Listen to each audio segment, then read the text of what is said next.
आज अजमेर ज़िले के प्रिंटिंग इंडस्ट्री से जुड़े हुए लोग अजमेर प्रेस ऑनर्स एसोसिएशन के तहत हमारे सारे पदाधिकारियों ने माननीय जिला कलेक्टर महोदय को एक ज्ञापन दिया है।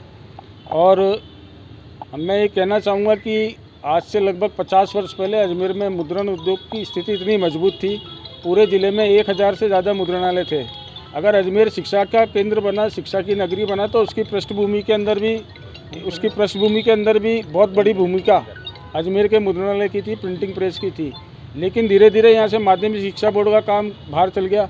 जो करोड़ों अरबों रुपए का काम अजमेर में माध्यमिक शिक्षा बोर्ड की किताबों का होता था, 15,000 पाठ्यक्रम का होता था, वह सारा काम अजमेर से बाहर जाने लग गया।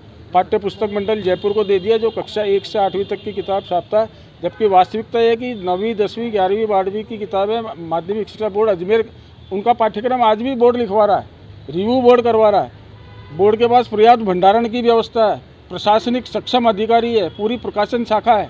लेकिन उसके बाद भी वो जो करोड़ों अरबों का काम 9 से 12 का, जिससे पूरा व्यापारी जगत राजस्थान का अजमेर में आता था, वो सारा काम भी जयपुर भेज दिया। और आप परिणाम देखिए कि आज हमारे बाइंडर, हमारी उससे जुड़े हुए श्रमिक, हमारे प्रेस मटेरियल के जितनी भी दुकानें, वो सब बंद हो चुकी है। मुद्रण उद्योग का अस्तित्व पूरी तरह से समाप्त हो गया है। इसलिए हमने ज्ञापन दिया। दूसरा हमारा विषय ये था कि आजकल ऑनलाइन सिस्टम हुआ है, लेकिन ऑनलाइन सिस्टम इसलिए किया गया है कि ईमानदारी से उसका पालन हो।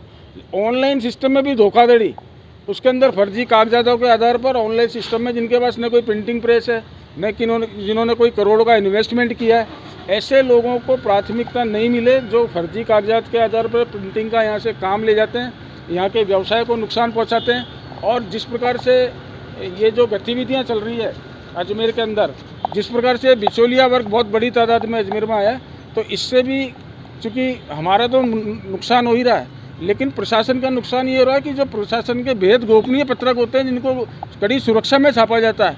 आज पेपर लीक होने का सबसे बड़ा कारण ये है, बहुत सारे जो बातें हो रही है उसका कारण ये है कि ये की लोग नहीं होता है। और जो काम यहाँ अजमेर में होना चाहिए वो ये बिचौलियों के द्वारा जयपुर और दिल्ली के प्रिंटिंग प्रेसों में हो रहा है, वहीं बाइंडिंग का काम हो रहा है। अजमेर का रोजगार खत्म हो गया। इसलिए हमने माननीय जिलाधीश महोदय से प्रार्थना करी है कि अजमेर के मुद्रण उद्योग को बचाने के लिए, आप चूँकि ज़िले के प्रशासनिक मुखिया है, इसलिए आपका सहयोग चाहिए। माननीय जिला कलेक्टर साहब ने भी बहुत खुले हृदय के साथ हमको ये आश्वासन दिया कि वो पूरे ताकत के साथ अजमेर की प्रिंटिंग इंडस्ट्री को बचाने के लिए अपना योगदान देंगे। धन्यवाद।